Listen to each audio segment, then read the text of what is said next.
Yes, just I pretty much call to order and then just run through the agenda, Cindy. So Okay. we'll just stick with that. If anybody's got any questions, I hope. I'm going to call the meeting to order. Louise is taking our minutes for us. We're at 11:09, which is fine. We'll pick up the pace and be done by noon. I hope you've had a chance to either in person or remotely somehow meet Cindy. I don't know, Cindy, if you've had a chance to meet the rest of the board members, but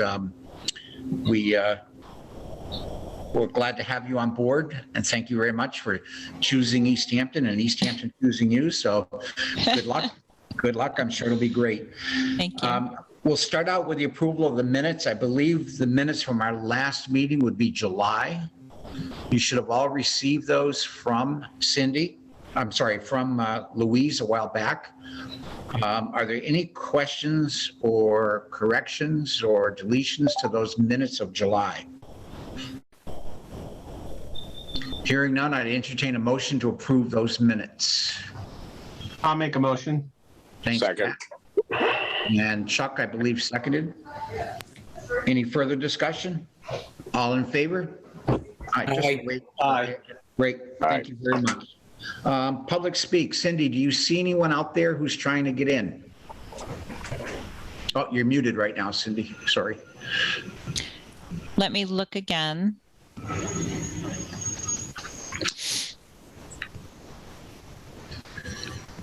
No, I don't see anybody trying to get in. Okay, great. So that'll bring us to the financial report. Okay. So what I'm going to do is my most recent report from the auditor is so marked up with notes from her training me that, it really wasn't worth sending it to you. What I want to do is get her to to email me. And I tried to get that this morning, but I think she's busy. And of course, I didn't do it far enough in advance. I want her to email me the general ledger update and then email it to you after this meeting. But Okay. I do want to call your attention, so I know that's quite irregular, but I'm begging for grace on this one. But I do want to call your attention to some aspects. So let me do that. And then you can tell me what's too granular, what's too operational versus what you expect to hear as an advisory board. Okay. And Cindy, just as a point of information, I'm looking at the agenda. Typically, the presentation of the final financial report doesn't require any action. It's more of just informing and updating, if there's any Great. major changes or that kind of thing. So Terrific. good. Well, so first of all, just so you know, I've been given the FY21 full ledger report, and I'm still digesting how we typically have made our expenditures relative to our different sources of revenue that are in our different accounts. So I'm still learning that, and I intend to speak with the former director just a little bit more about the strategy for FY22, because I didn't develop that strategy. I need to know really what were the parameters, what were the decisions made, so that, for example, in our current situation, the largest grant we get, which is over $40,000, the formula grant from Elder Affairs, hasn't arrived yet. So in that case, I might need to move expenditures around, or, for example, we have an earmark that the city has received of $30,000. We haven't gotten the payment yet, but the contract has been executed, and those funds are for FY22, but they're really meant for furniture and furnishings specifically and for nothing else, according to the law, for reorganizing the center, refurbishing it, or moving and renovating another space. So those are some of the things that I'm working on relative to revenue and expenditures. So what I'd like to do at the next meeting is give you a little summary of what's happening with anything that maybe would require a programmatic change. So I'll just give you one more example. The grocery shopping program that we do has a very tiny grant attached to it from Highland Valley. But when you drill down into what we're doing to deliver that service to seniors, we're actually using quite a bit of funding from the city general fund through staffing to accomplish the goals of that program. So I'm going to drill down into that and figure out what the in-kind cost on that is from the city and try to represent that as we do this, as we do our financial report, just so that you understand if a big programmatic change comes, like say we have to switch from staff to volunteer delivery of that, or we need to change the model completely and ask Highland Valley Elder Services for a major amendment that their advisory committee would need to review to that very small $1,400 grant. You'll have the background on that. Great, thanks, Cindy. You're welcome. Usually, if we get into just a normal month-to-month, year-to-date operating, and that was a great general overview you just gave us about the big picture. Our biggest question tends to be, are you okay where we are at this point of the budget, this point of the year? Does it look okay? Are there any line items that are, way over, way under, what have you? And usually our response is, if it looks good to you, it's good to us. Right. On normal monthly operating right now. Yeah. So just to conclude and address that, we are fine. We even have money in lines that I need to fully understand what that money can be used for. So let's say the formula grant doesn't arrive until January and I run short on paying the staff person who gets paid on that grant. Possibly we can take it from elsewhere. So to me, we look fine unless I learn that the other revenue sources have such stipulations that we can't use them. Okay. So I'll let you know. Great, thanks. Any questions at all about Cindy's report, financial report? Louise? Yeah, I had a question, but I think I'm going to leave it until the next meeting when Cindy has a chance to maybe research the answers a bit more. Okay. Or if you want to give me your questions now, or by, if you want to get your questions in the minutes now, that would be helpful to me, because then I can refer back and make a plan for, when those questions can be addressed. Sure. For example, grocery shopping. I don't totally know the background. Part of it is pretty obvious with the pandemic and all. What would happen if our allotment is not enough, and question of switching from staff to volunteers, which is what you said. For example, if programmatic changes are needed, which is what's underneath that, is it a question of financial juggling because monies aren't being made available for a month or two, or do you have any ability to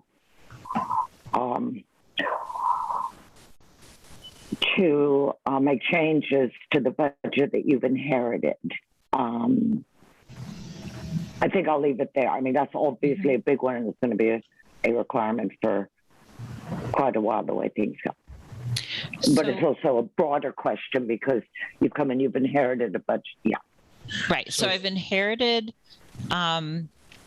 fiscal arrangements, programmatic practices, and then also the history of how the program was operated, which is different from the COVID era operations. So I think what we could do is, once we can make that probably a new business item for another meeting, as an inform where we talk about what is the program now? How is it operating, and what are the pros and cons and issues? Which actually I was thinking of doing later on in this report anyway. But now that we've started late, maybe next time. Okay. Right. So then you'll get the background, you'll get what are the pros and cons and the issues, and that those actually are bigger than the issue of funding right now. Thank you. Stan, you had a question? Yes, it was not a question, a suggestion. While we're talking about the food delivery item, when Brendan was here, he became a member of an organization which I am on the board of called Easthampton Neighbors, which operates on the same basis as Northampton Neighbors. And our volunteers pitched in to help with these delivery issues. And we would like to reinstitute the collaborative effort between Easthampton Neighbors and the COA. And to that end, if it's okay with you, Cindy, a couple of our other board members will be reaching out to you this week to discuss how we can help each other going forward.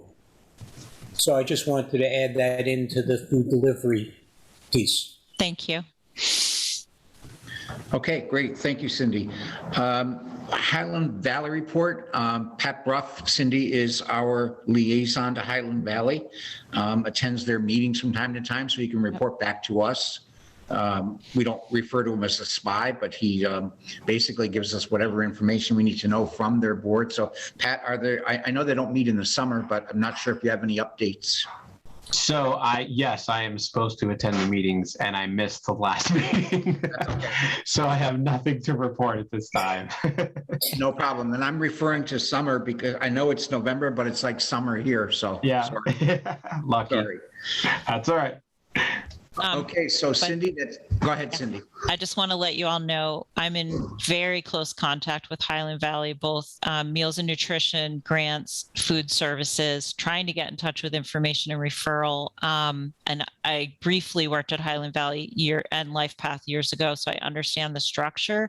But I just want you to know that we are trying to make sure, especially with the American Rescue Plan funds that are coming through the state, Highland Valley, and directly to cities, we don't want to duplicate services. And we also want to make sure there aren't service gaps that could be filled with those funds, for just as an example.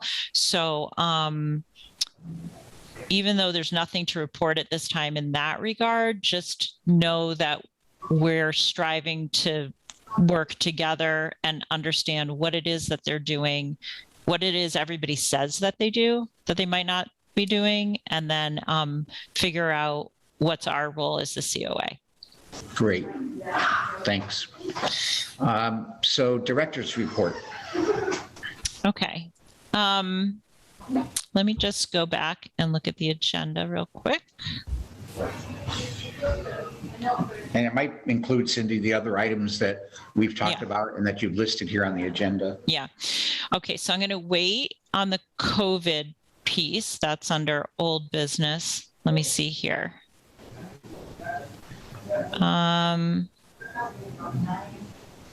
Okay. So I think that I already started giving you a little bit of a director's report in that you can see the struggle is real, so learning all of the pieces of how we deliver services to seniors as a community, not just from the COA. What is the COA as a center and as a transportation service versus what are the services that might be not decentralized, but offered elsewhere, but still under our or with our collaboration. So let me give you an example. I just learned that the fire department had us sign on to a grant the other day. They're going to deliver carbon monoxide and smoke detectors to seniors. And as part of those visits, they'll do a slip and fall assessment and help those seniors figure out how they could be safer in their home, and we would do the outreach to seniors so they can participate in that program. So that was unexpected.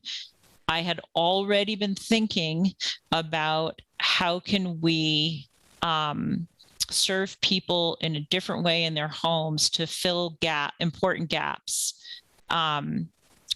So that was like a gift, right? Because one of my ideas was, could we somehow collaborate or pay for handyman services to do things that maybe Stavros can't do, or maybe would take too long to do, to help people with slipping and falling before winter, like if their porch needs a second banister, something like that.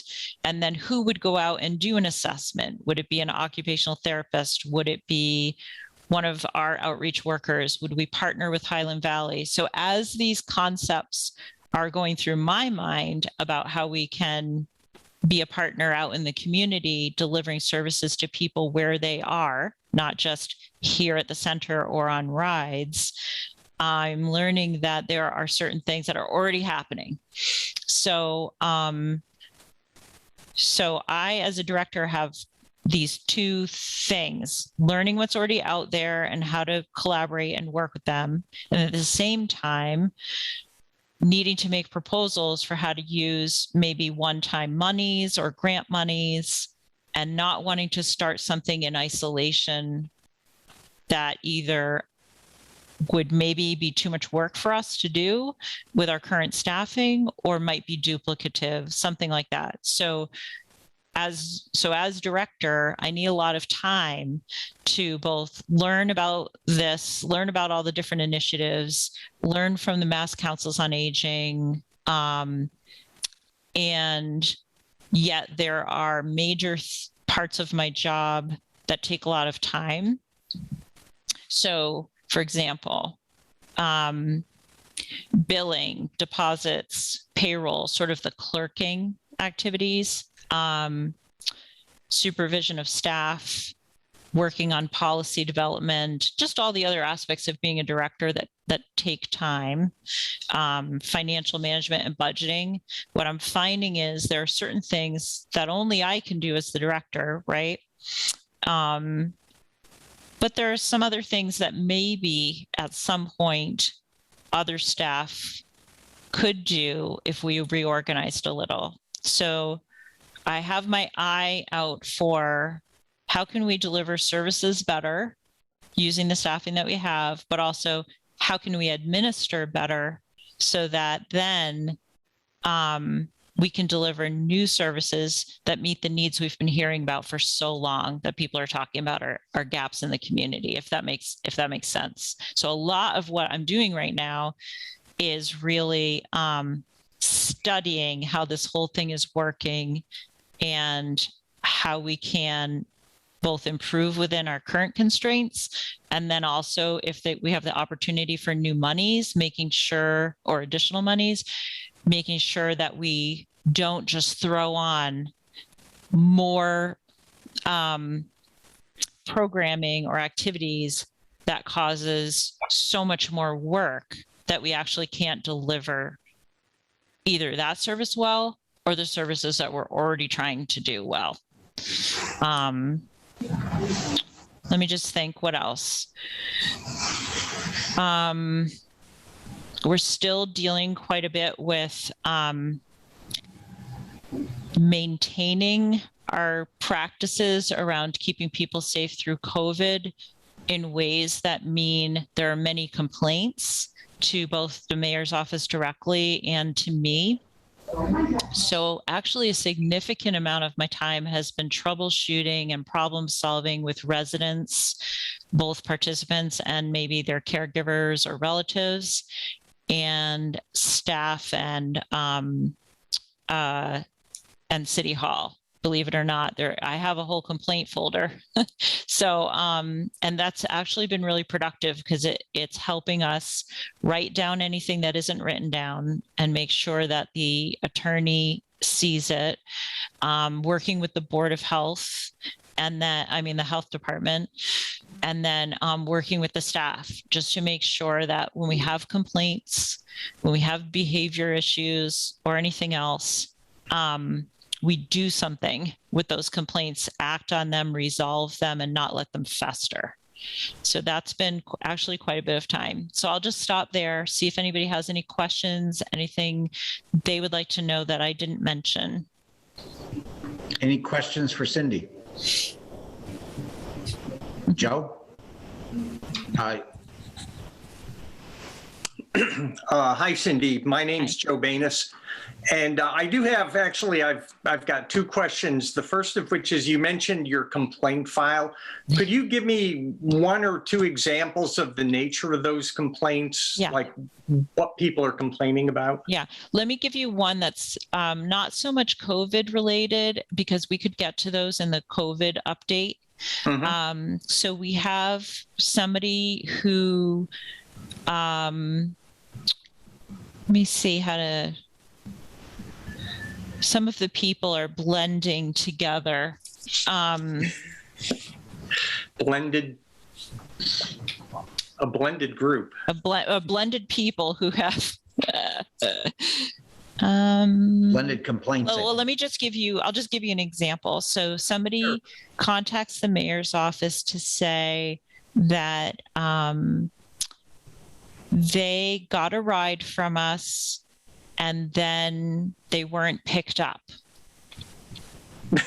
One-way trip. and they had to take a taxi home.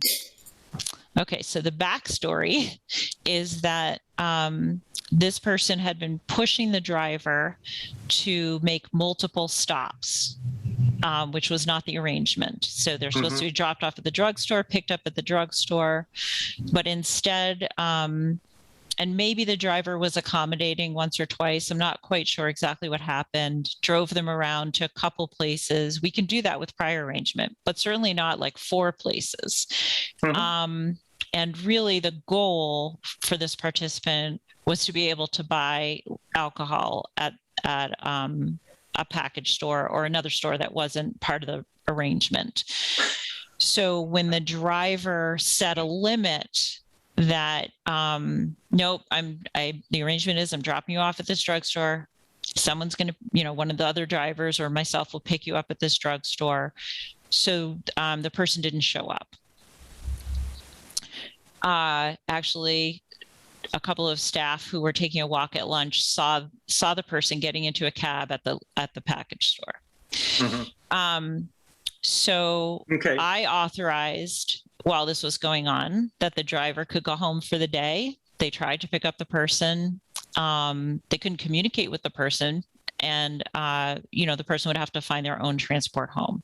Meanwhile, I think in this case, but very possibly, that person contacts me, swears about the driver on a voice message to me, also reception. You mean like swears like in court? So calling the driver names, Profanity. and using, I don't know if I think they used profanity they may have used profanity to the driver. This one is sort of a let go because I couldn't assess that it actually violated our transportation policy, but next time, So anyway, and then contacts the mayor's office. I'm not sure about this exact person, but a similar person would have done so in the past 2 weeks. So let's say they contact the mayor's office and say, the Council on Aging isn't giving me my ride. And that's how they say it to the mayor. Sure. They frame it in the most negative way possible. That's right. And then the way they frame it to us is I had to pay for my own cab because that expletive driver didn't pick me up. And I hate them so much that it was better for me to take a taxi ride home. This is also somebody who has snuck alcohol drinks on the van.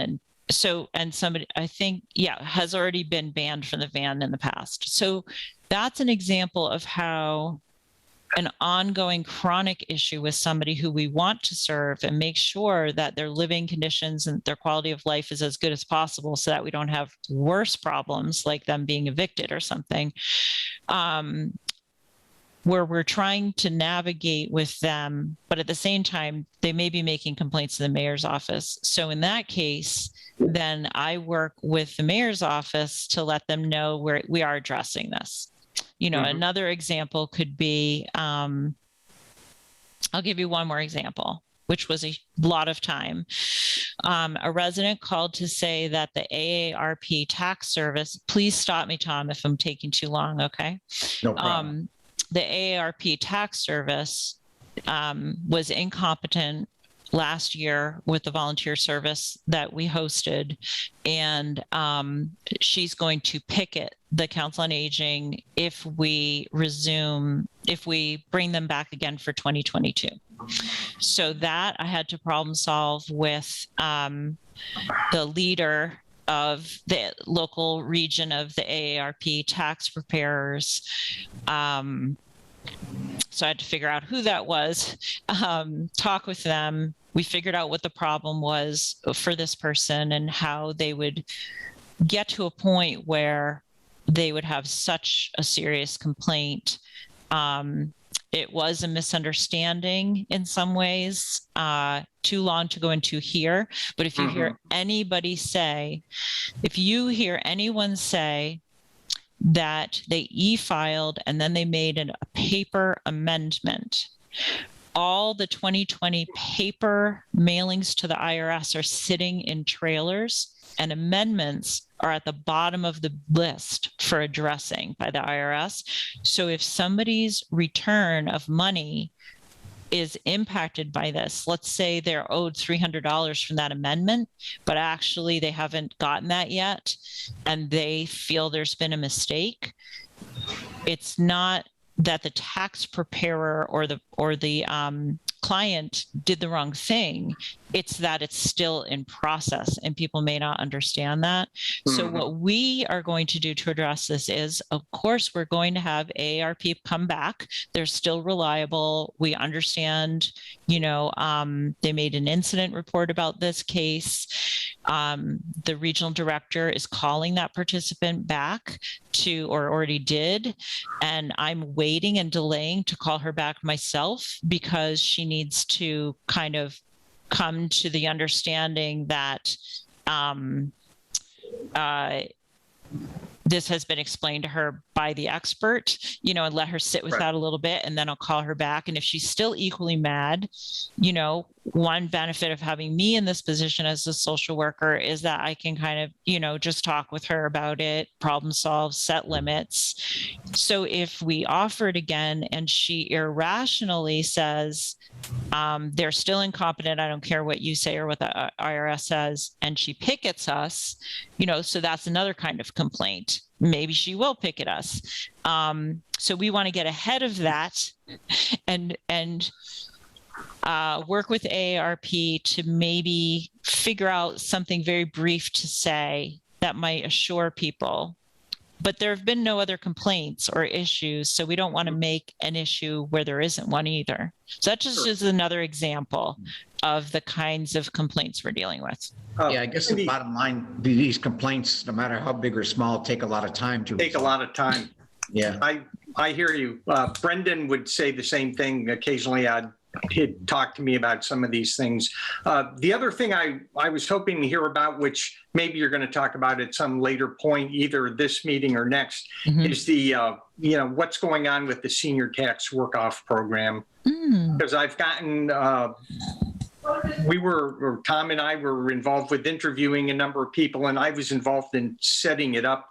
And I heard from Barbara, the city clerk, and she's very happy with the volunteer that she's got. And I'm just curious as to whether you've heard from other supervisors, what kind of feedback you've gotten. Plus, you're supervising some of them yourself. So right now, Linda Talbot is still managing the actual just recording of their hours and reporting on those. And all I do is deliver them to City Hall. Right. I haven't spoken with any other departments other than to hear at the departmental staff meeting with the mayor from DPW that things are going well with their person. And then I've heard about our people, and I work closely with the receptionists actually Right. that we have. So just to let you know, I think it's going really well. And in fact, I plan to talk with the treasurer, Jen Gallant, just to learn what could we do in FY23. Is there any way that we can get more slots, because we're desperate for more reception help. And I think it rises to the level of the number of hours and shifts we would need. I personally would prefer it be a tax work-off position than a casual volunteer. So I knew it was great when I worked in Northampton at the senior center there. And it seems like it's great so far, and I hope that it can expand, but I don't know the legalities of that. Yeah, the one comment that Barbara made to me was that she wanted to know whether it'd be possible for her to keep the person for the rail trail, if they could keep them next year, which I had to explain that would depend on a number of different things. But okay. yeah, it's, generally, what I'm hearing from her is very positive. I guess also from John at Parks and Rec. Mm-hmm. I've been hearing some good things as well. So yeah. So is there still an active senior tax work-off committee? There was a committee on the city council Mm-hmm. that was active, and Stan, you were part of that. I was part of that, yes. I'm just wondering if this should be more me doing this research and finding out the answers to these questions and what it could look like for next year, or if that committee, knowing nothing as I do, can be convened to Or rejuvenated. Yeah. I've got a feeling, Joe, that because that committee was made up of 3 or 4 city councilors. Right. Basically, It was headed by Peg Conniff, who's no Right. longer on the city council. right. And they basically created the framework for it, Cindy. Mm-hmm. But when the rubber hit the road, as far as implementing the program, Bowed out. getting candidates, they quickly passed that off. And I'm not saying that with any disrespect to them. They quickly passed it off to the COA. Mm-hmm. So I don't know if Joe or Stan could circle back with 1 or 2 of those city councilors. And if they're prepared to turn the entire program, assuming, Cindy, it's something that we can handle.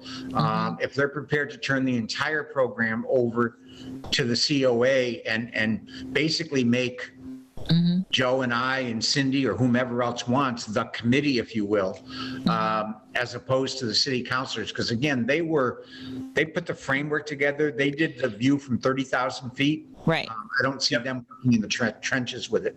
Right. And in other words, how do we transition it from a pilot to a permanent program? Exactly. Part of the strategy, at least for us, was to keep it as a pilot for a couple of years, because if things aren't working, we want to be able to change it. Whereas if it wasn't considered a pilot, then people would, might say that we were, playing fast and loose with the program. So we wanted maximum flexibility at the beginning to sort of tweak things that needed tweaking. Mm-hmm. Okay. Joe, I hadn't realized that one thing, though, that these positions are not permanent. I mean, they don't roll over to the next year. That's not been determined yet, but if a lot of people apply in the following year, then we would attempt to have as many people as possible participate. But the council voted on a financial limit that represented a pretty small 8 to 12 number. Yeah. 8 to 12, Louise, as the pilot. But I think what really limited the program out of the gate was the number of departments that came forward with available positions. That's correct. And to Joe's point, this retains the title of pilot so that we can change things on the fly. Nothing is set in stone. And we're hoping that department heads who might communicate with each other in department meetings are going to say, wow, this is working out so great. So while there might have been 9 or 10 positions this year, maybe there'll be 10 or 20 positions next year. And I don't think that there was a limit placed on the number. I know it was 8 to 12, Joe, but if we had had 15 department heads come forward with 15 positions, we probably would have tried to fill them. Yes. Yes. Oh. Yeah, I hear that, but I mean, I remember taking interest when the council voted on it, and there was a financial, they voted cap for 8 to 10 years saying. So shouldn't we start early if it's going so well and there's such a need, we want to expand it a bit? Because otherwise we'll be... Yeah. We can. Just remember the current program, if I'm not mistaken, Joe, runs until June 30 of 22. That's correct. So we're only halfway through the current, we're not even halfway through the current program. Right. So to your point, Louise, about starting early, that might be April or something.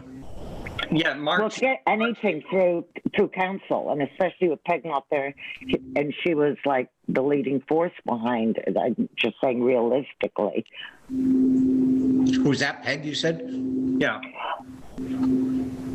Yeah. I find it hard to believe that any of the counselors are going to let this take any longer than it needs to. I think we're in good shape as far as that's concerned. Yeah, I think we certainly have enough friends on the council. Yeah. And that's what Barbara was briefing to them a couple of days ago, where she went in front of the council to explain how it was going with her. Because I know JP's very actively interested in the program. Yeah, well, I think what I'm trying to say is mostly it's friends on the council, obviously. But if nobody actually organizes, I can see it there being a gap. Well, I think that's where we come in. That's where where we can come in. In enough time that Right. it's passed. Yeah. Exactly, Pat. I think that's why the city council may be quick to, this subcommittee may be quick to say it's all yours. And again, I don't know, Joe, if you want to reach out to JP and try to determine if that committee made up of counselors is going to continue, or do they want to hand it off to us? My sense at the last meeting that we had was that they were in effect handing it off to us. I mean, I'm happy to touch base with JP informally. Cindy, if that's okay with you. Yeah, and just to see, what's his take on how things are going and Right. how we should continue. I did hear that someone said that I do need to talk with Jen Gallant. Now, maybe that's because I don't know if in the law there's a cap on how much tax work off there can be for the city, in overall financial terms or not. Well, some of the programs in other cities, were far greater than what we were doing for this year. I mean, there was one, I think it was in Drake or somewhere out near Lowell. There was a program with 150 people, and Ludlow's got a very large program as well. But those are much larger communities than ours and have a much bigger tax base that they're working from. But the point is that there is no requirement that the program be small or large. No, but the city. I thought we were talking about the fact that there's a financial impact to the city in terms of tax revenue. The more people we put on the program, the lower our tax revenue is. And there's got to be a tipping point at which, we're losing too much tax money to run the city. That's my concern. Yeah, okay. Yeah, we'll make sure we get our arms around those parameters.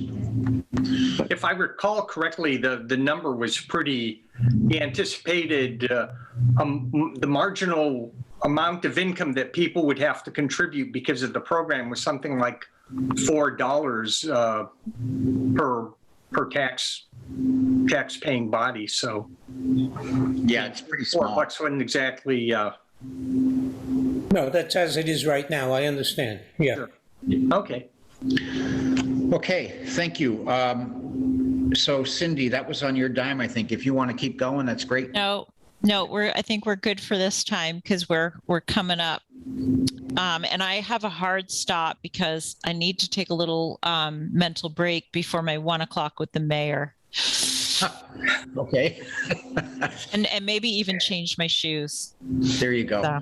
So that gives us like 10 minutes, Cindy. If you want to go through under new business, there are 3 items listed there. Yeah. If you want to pick out the ones you want to cover at this meeting, we can roll the rest over to the next meeting. Into the next meeting, exactly. Okay.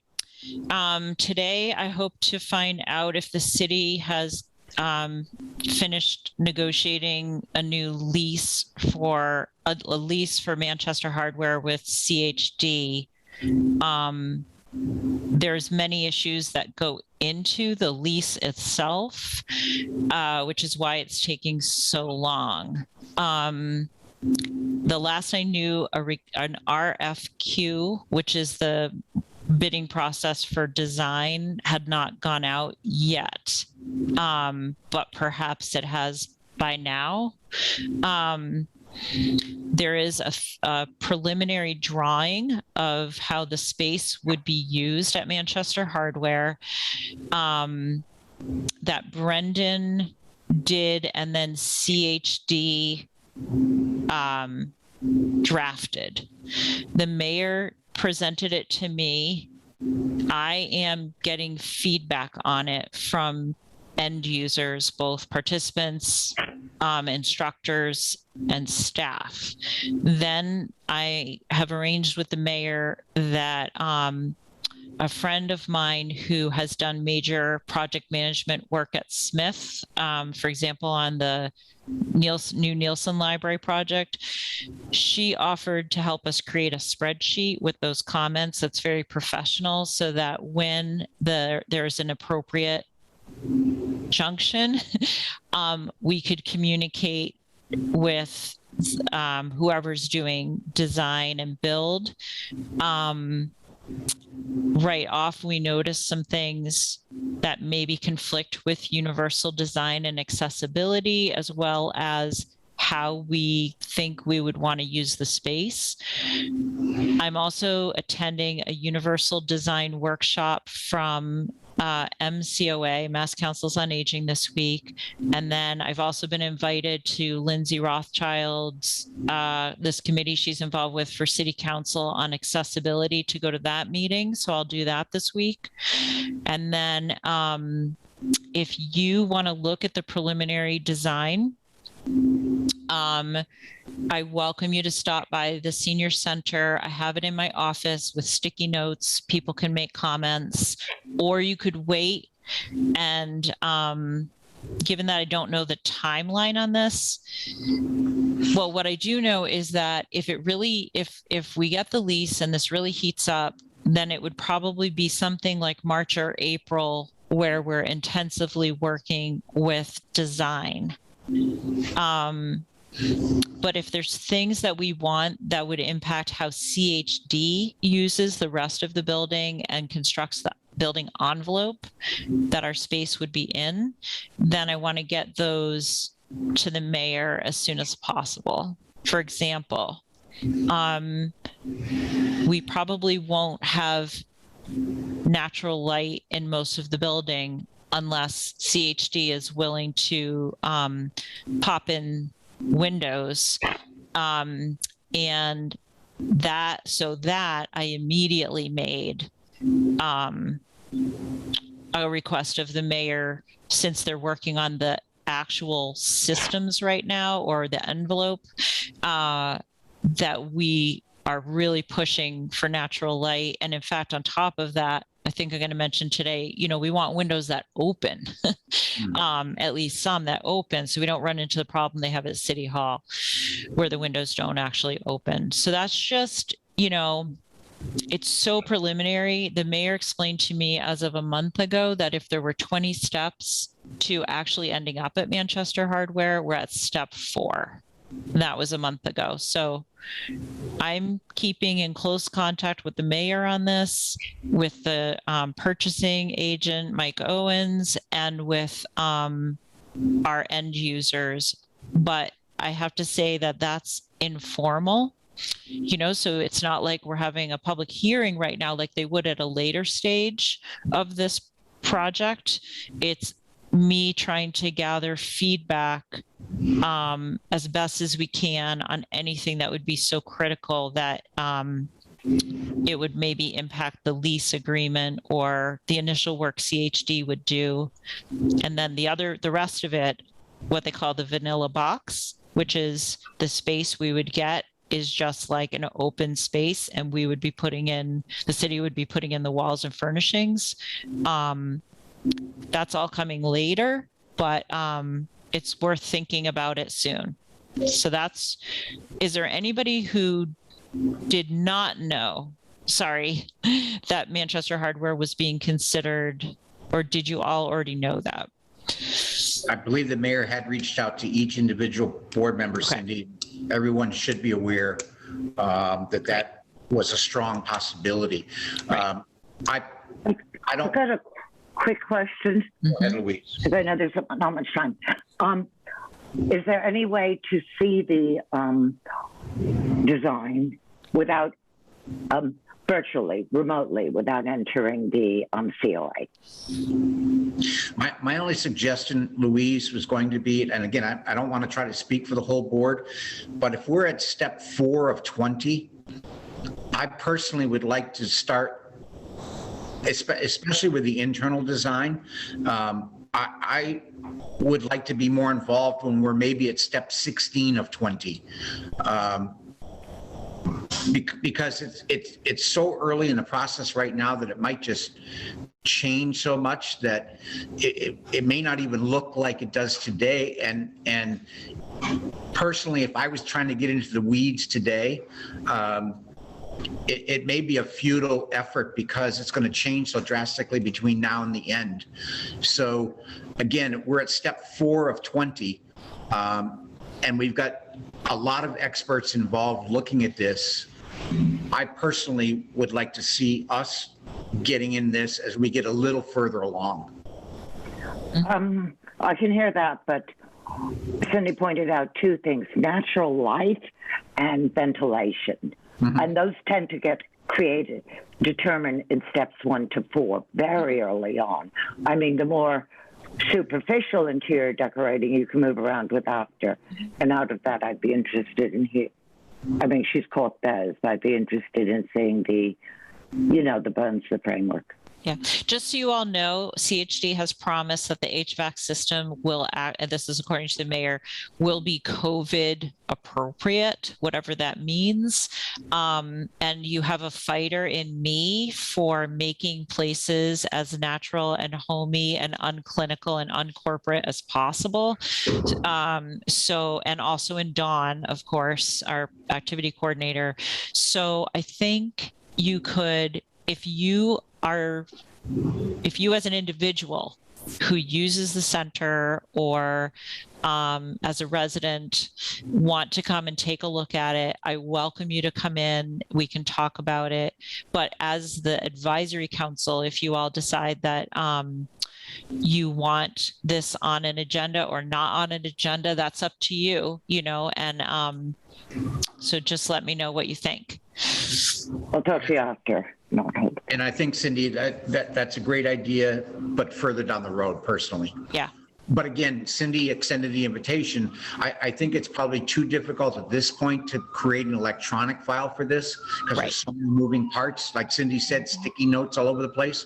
But as it gets further along, or if anybody's interested today, we could definitely pop in Cindy, call Cindy in advance, Yep. pop in and look at it. but a lot of this is a work in progress, and I think we've got the right folks like Cindy and Michael Owens and the person you referred to from Smith, looking at it at least initially, and I personally would like to jump into this at step 16.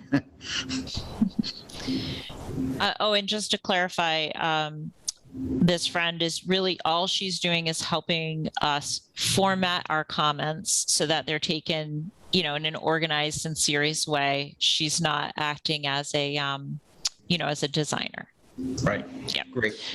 Okay. Anything else, Cindy, you wanted to, the proposed member you have, do you want to take 3 minutes and speak about Crystal? Sure. Do any of you know Crystal Cody Stows, first of all? Okay. She used to be the assistant director of the Northampton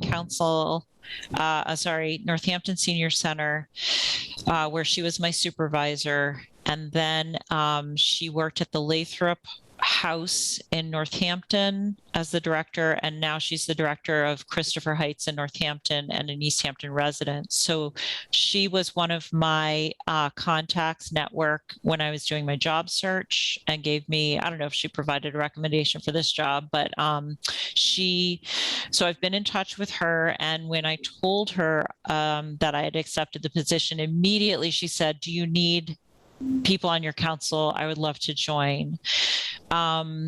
Her background is in social work, outreach, application assistance, and of course now, running a living facilities, as she has for her last couple of jobs.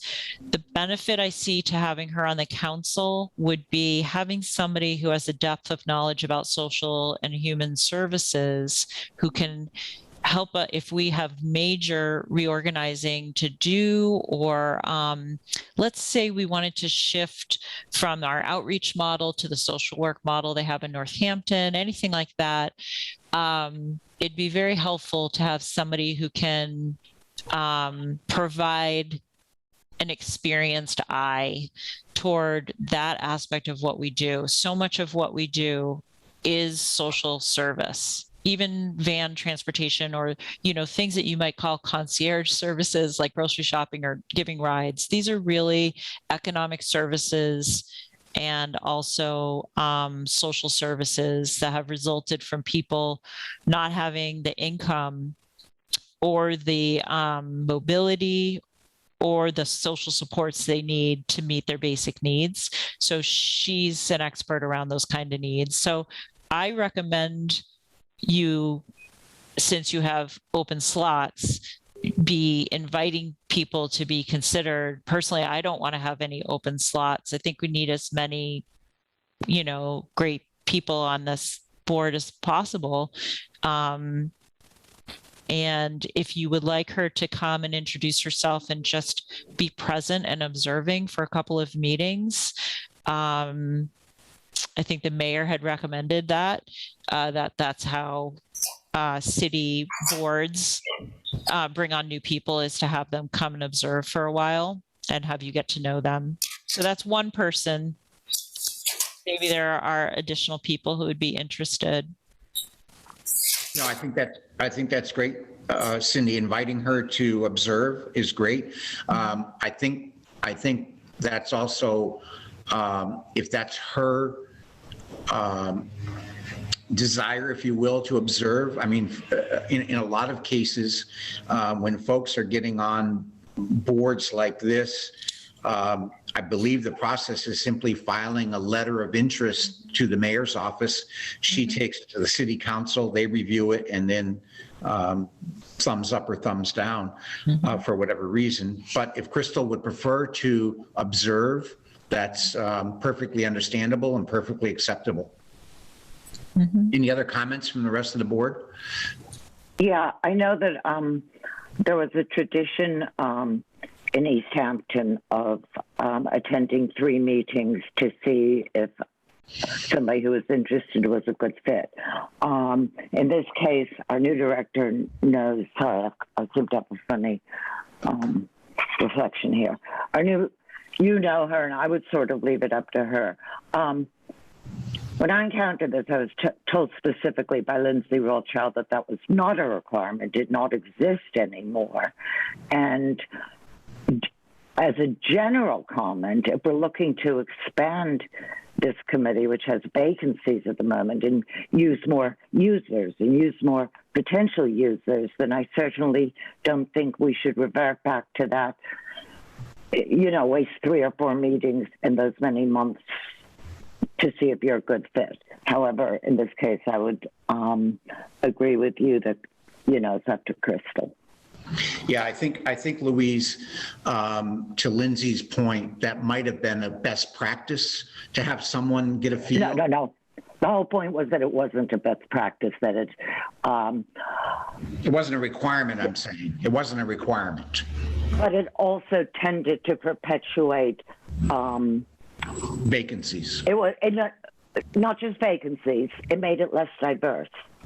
It meant people who might have been interested weren't. Right. In this case, right. And in this case, observing, I think, is great for a professional like Crystal, because she may not realize that it's not a governance and fiduciary board, it's an advisory board. So she needs to sit with that and just see, okay, is her temperament and her MO for joining, does it match the advisory nature of the board? And I think that's very important. And who knows, that could even just be a conversation.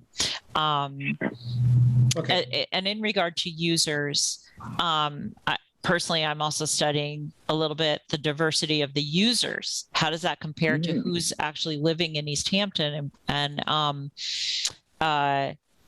if we reach out to our current users, will we be will our council be representative of the older people in Easthampton, or just people who care about, love, and work for older people?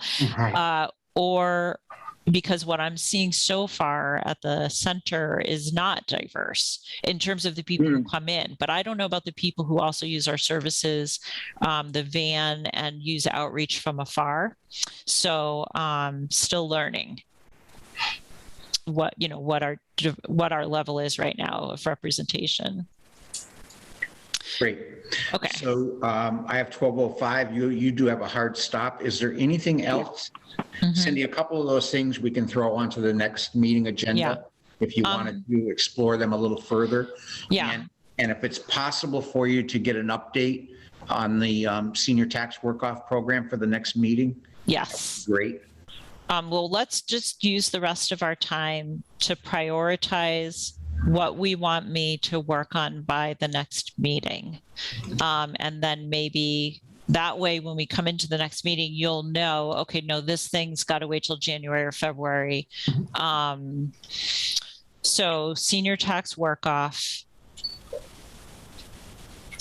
inviting Crystal to the next meeting,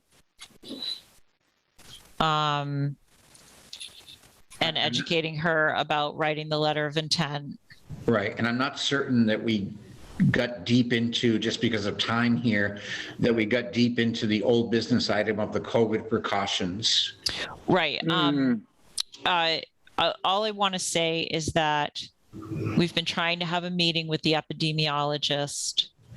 It's been very difficult to schedule one. We've already talked with the attorney and with the health department. So the last piece is getting Megan, the epidemiologist from Springfield College, her take on what are the particular limitations at the senior center and on the vans that would prevent us from loosening up the safety precautions we have right now. Because the safety precautions we have may go over and above what a similar organization might have, but we also have the worst HVAC situation, the worst window situation, no physical distancing, and so on. The only precautions we can take are not maybe sufficient to change the practices, like occupancy limits, for example, eating in the building, and trying to think of what else. We're studying what we could do to loosen up if we could versus holding the course, staying the course for now, and troubleshooting around that. Makes sense. Anything else you want, any board members want to prioritize for Cindy to bring forward or cover at the next meeting? Stan? Yeah, I would be interested in whether you think it would be appropriate to implement vaccination for participation in senior activities. Just so you know, one of the things I was going to report on, but I was trying to hold off because we ran out of time. Vaccinations are required on the vans unless you're not vaccinated, in which case we will make a special accommodation of a single rider. And that policy, there was a huge complaint about that. So I am now writing it because it's not written down anywhere, running it by the attorney, and then we will post that and empower the staff to continue implementing that policy. As for the vaccination requirement by one department when other city departments are not requiring vaccination, Easthampton, we would be the first department in Easthampton to require something that the rest of Easthampton isn't requiring. But I do know that that was grappled with here before I came, and then the department, in conjunction with the health department, decided not to implement that here for various reasons, including how would they enforce it. So that's where it stands right now. And I don't personally have a plan to revisit that immediately. My plan is just to make sure we're able to implement the policy on the vans where the drivers can't get away from someone who's unvaccinated, and we have that physical distancing problem, to make sure that we are implementing that and getting that written up first. If anybody is interested in